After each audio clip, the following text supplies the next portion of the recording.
You might be able to describe 17-year-old David Faraday as the all-American boy. David was clean-cut, a good student, and a member of the Boy Scouts of America. He was also apparently something of a moral arbiter, having once confronted a marijuana dealer outside of his high school when the man had apparently been attempting to peddle the drug to members of the student body. After threatening to inform the police, the dealer was said to never have hung around the high school again. And although by today's standards we might consider this to be so-called snitch behavior, David was clearly simply trying to protect his fellow students from something he was concerned would affect their academic performance. He was a good person, with a good heart, and almost all of what he did came from a place of love. But like many boys his age, David found himself increasingly interested in the opposite gender, and there was one particular young lady that caught his attention over all others. Betty Lou Jensen was 16, a year younger than David, but she was incredibly popular, and her reputation as a charming, well-mannered young lady preceded her. She was also a very talented artist who took a great deal of interest in all things creative. It was at a local youth function that David got the chance to talk to Betty Lou, and his affection for her seemed to be entirely reciprocated. Betty Lou shared a great deal with him and even invited him to visit her after school so that he could walk her home. After a few weeks of wholesome teenage dating, something of a relationship began to blossom between the two bright-eyed young people. But all was not entirely well, as there was another boy who had his eye on Betty Lou, one who was not about to let David have her all to himself. He squared up to David when the young man was waiting outside of Betty Lou's high school, and although the confrontation didn't become physical, some pretty harsh insults were exchanged, and David was warned to stay away from his new girlfriend. Other boys might have been deterred by such a display of possessiveness and aggression, but not David. He was determined to secure his place as the only boy in Betty Lou's life, and so one afternoon on their way home from school, David asked Betty if she'd like to go on a date with him, their first date, and to his absolute elation, Betty Lou said yes. David racked his brain for a solid first date idea, and given that it was late December, decided that a great way to capture that festive romantic spirit would be to take Betty Lou to a local Christmas event. And being the gentleman that he was, he made a promise to her parents to have her back home by 11 p.m. at the very latest. Rumor has it that David and Betty were planning on attending the Christmas-themed party with a few other local high school students. But perhaps this was simply a cover to reassure the young girl's parents, because what we know for certain is that they ended up driving over to Lake Herman Road in David's Rambler station wagon, parking it up in quite a well-known spot that was known to many as Lover's Lane. The whole appeal of the spot near Lake Herman is that it was quiet and unfrequented by members of the public, hence why young couples might use it to gain some privacy for certain unsavory activities. But it wasn't just infatuated lovebirds who noted the location's seclusion, because someone else wished to take advantage of the isolation for something that was considerably more malicious. At some point during their stay up on Lover's Lane, David and Betty Lou noticed another car pull into the spot, one that parked up alongside them before turning its lights off. At first, David and Betty were worried it was the cops, come to arrest them for committing lewd acts in public. But as they peered through the darkness to study the vehicle next to them, it became increasingly obvious that it was not in fact the police. All the young couple could do was watch, growing increasingly scared as the shadowy silhouette in the front seat stayed statue still, staring at them through the passenger's window. Betty Lou told David she was spooked and asked him to see if he could get the person to leave. But unlike previous encounters where David's bravery had shone through when confronted with a source of maliciousness, he too was far too frightened to do anything. But as he prepared to start up the Rambler's engine so he could drive Betty Lou out of there, the driver of the other vehicle got out and approached David's side of the Rambler. David was transfixed, frozen in fear like a deer in a car's headlights, but when he saw the mysterious stranger pull out a pistol and aim it at his window, his flight response kicked into gear. Betty threw open the passenger side door, throwing herself from the Rambler before David followed suit. But neither kid was fast enough to outrun a bullet. The stranger fired once through the roof of the Rambler, then sprinted around the back to fire another shot at David through the vehicle's rear window. Both shots hit the young man, and he crawled along the ground near the station wagon's back wheel on the passenger side, trying and failing to escape. Betty Lou, however, began to sprint away through the darkness as the first shots were fired, but the stranger was fast. He took aim and fired 5 shots at the right side of her back, each bullet striking her torso before she fell. As she lay dying in the darkness, the killer turned his attentions back to David, pointing the pistol towards his head and pulling the trigger one last time, sending a bullet crashing into his skull just behind his left ear. Apparently, the killer then simply got back into his car and drove away into the night. Sometime later, someone who drove past the spot on Lover's Lane must have seen the bodies lying in the dirt and then rushed to call the police. David was still breathing when they arrived on the scene, but was completely unresponsive and was dead on arrival when he was finally taken to a nearby hospital for treatment. The double homicide stunned and horrified the local community, and rumors abounded that there was a crazed, firearm-wielding madman on the loose, with it only being a matter of time before they struck again. One of the first people contacted by the police as a potential suspect in the murders was the young man who had confronted David as a result of his own jealousies over his and Betty Lou's blossoming relationship.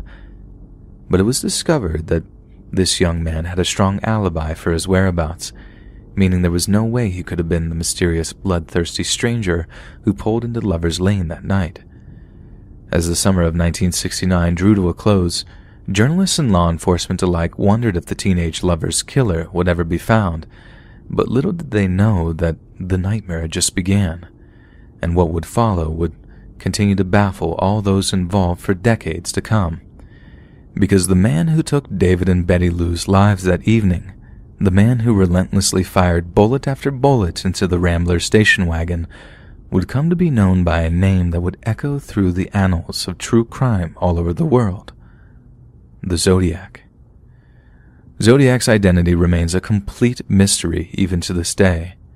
The killer's nickname originated from a series of taunting letters and cards sent to the San Francisco Bay Area press. These letters included 4 cryptograms based around a number of ciphers, one of which was recently solved by the FBI after over 50 years of research and study.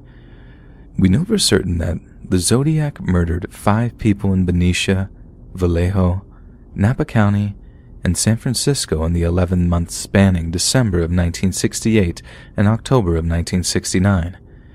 It seems he preferred to target young couples, which is how he seemed to have come across David and Betty Lou while the pair were on their first date. Yet despite only 5 confirmed victims being attributed to the Zodiac, he once claimed to have murdered 32 other people, bringing his total body count to 37 victims. A killing spree that started with 2 young lovers, so excited to finally have some time alone together on their first date, never being able to imagine that it would end in such a brutal moment of painful finality. So the next time you're on a first date, don't be so quick to go somewhere secluded, as you never know who might be watching or following, just ready to turn a perfect romantic moment into a living nightmare. Before this, I always thought I should be kind and friendly to others, but nowadays I'm a lot less trusting. In this particular case, there was a boy named Larry from my geometry class sophomore year. I don't mean to brag, but I had some of the highest grades in that class, and I always finished my assignments early. Larry, however, had lots of difficulty understanding what was going on. The teacher one day asked me to help explain it to him, since I was already finished with my own work. I tried to explain everything to him slowly and step by step. I would not move on until I was sure he understood. In 3 days, there was a big test coming up, and on the day of the test I wished him good luck. I told him to do his best. He was pretty quiet and was never around a big group of people, but he seemed like a very nice person. A few days after we do our tests, we get them back. After class, Larry walked over to me smiling and said he'd gotten a B. "Congratulations," I said. I was honestly happy for him. "Thank you. I couldn't have done it without you," he said to me very awkwardly, but it felt so good that I was able to help somebody. I was starting to think to myself that maybe I should tutor more people. Maybe I had a knack for this kind of thing. That night, Larry sent me a friend request on Facebook. I didn't think anything unusual of it, and I accepted it. And within 5 minutes, I got a message from Larry saying, "Hi, I just wanted to thank you again. You're a lot better than the teacher at explaining these things. If it weren't for you, I would have failed." "No problem," I told him. "If you're ever in need of help with anything, just feel free to ask." We chatted a bit more over the next couple of weeks about geometry and school in general. It wasn't long until he sent me a message saying, "You seem like a pretty cool, nice guy. I was wondering, would you like to go out on a date with me?" I was shocked. I really didn't see this coming, but I tried my best to be polite and as nice as I could. My older brother, who'd already graduated years ago, is gay, so I didn't have any sort of prejudice. I just didn't swing that way.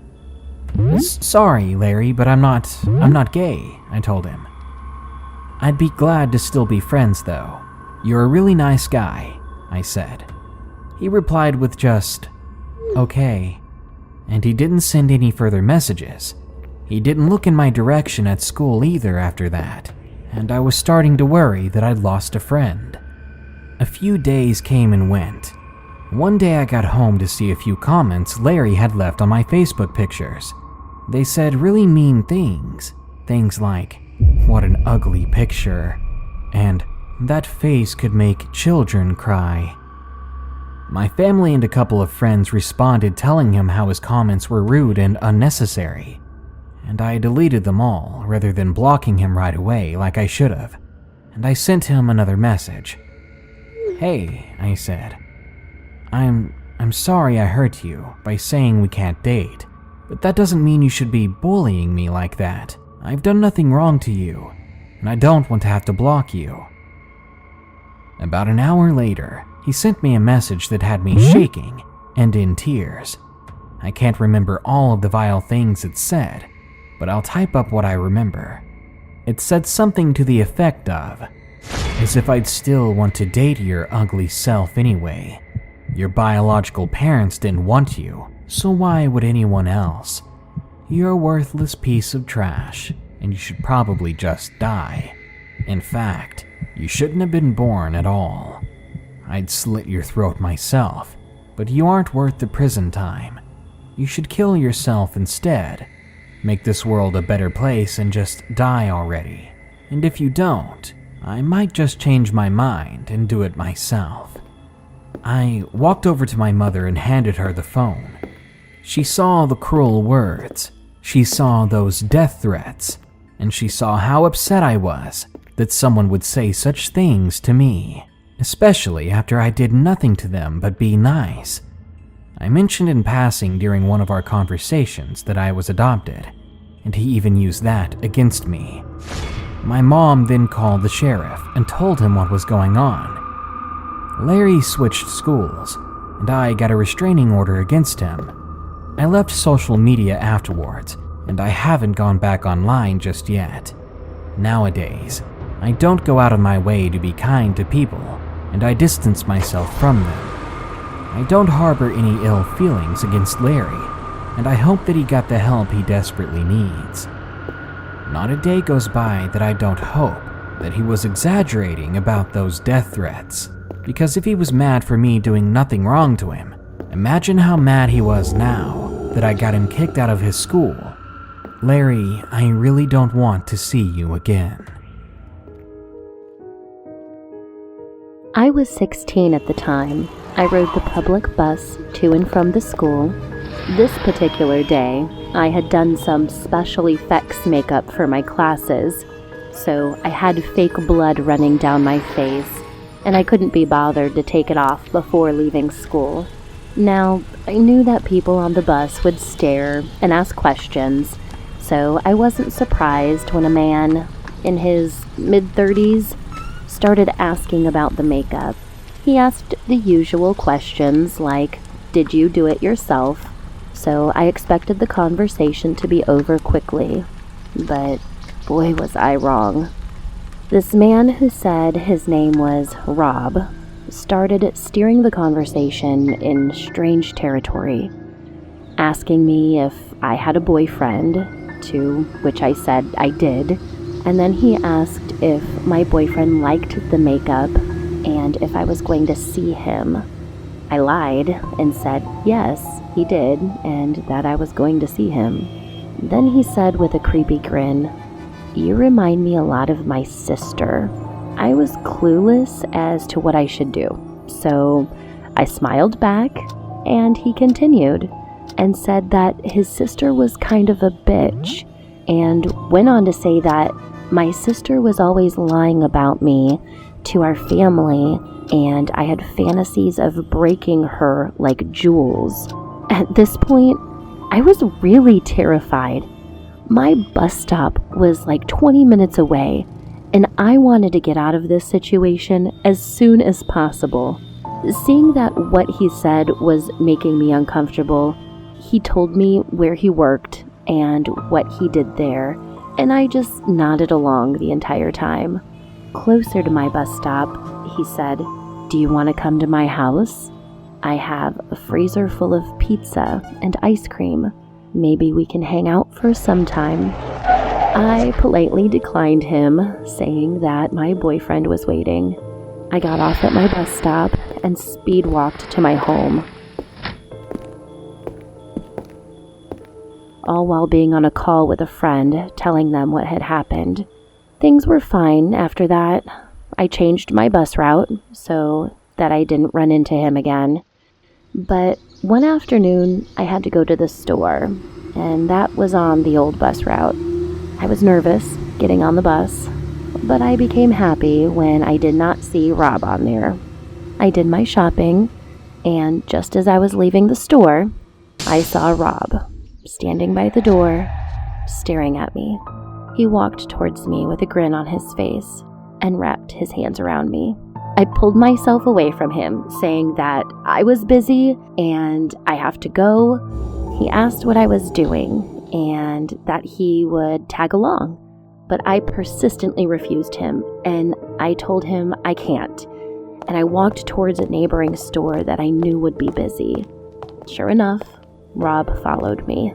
I walked in the heavily populated makeup aisle and kept my focus on some cheap lipstick, hoping that he would go away. But I was wrong, as Rob leaned over me, picked up a red lipstick, and whispered, "This would look really good on you. I can't wait to see you wearing it." He put the lipstick in my basket and walked out of the store. I stayed in the store for 20 more minutes after his departure, afraid to walk home alone. After mustering up some courage, I put away the basket and the lipstick and called a friend to stay on the phone until I reached home.